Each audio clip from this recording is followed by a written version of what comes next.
দেখো, মুখটা উঠা শোনায়।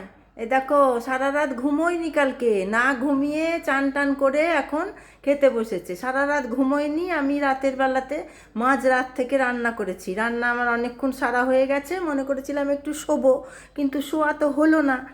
এটা ওটা কাজ লেগেই রয়েছে, হলো না শোয়া।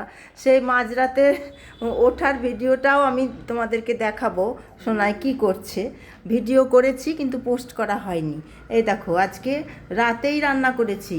ও যখন উঠে পড়ে হঠাৎ 12টায় শোয়ালাম, আর একবারে চেঁচাতে চেঁচাতে 1টা থেকে ও মশারি থেকে নেমে চলে এলো। আর নেমে চলে এলে তো আমাকেও চলে আসতে হবে, অতটা সময় আমি পার করব কি করে। দিয়ে রান্না বান্না শুরু করে দিলাম। এই দেখো, গরম ভাতটা আমি এখন করলাম।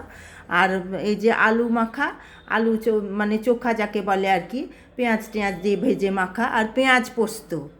আর হয়েছে আজকে এই যে আলু বেগুন দিয়ে রুই মাছের ঝোল আর ডাল। এই দেখো, আজকে আমি বিশেষ কিছু রান্না করতে পারিনি, একটু ফাঁকিবাজিতেই ছেড়ে দিয়েছি। মাঝরাত থেকে রান্না শুরু করেছি, রান্না টান্না করে এখন আমি বসে আছি। কি করব, এই রকম ছেলেকে নিয়ে চলতেই হবে। যার যেমন পরিস্থিতি, পরিস্থিতির সঙ্গে হাত মিলিয়ে তো চলতে হবে। শরীর ভীষণ খারাপ করছে।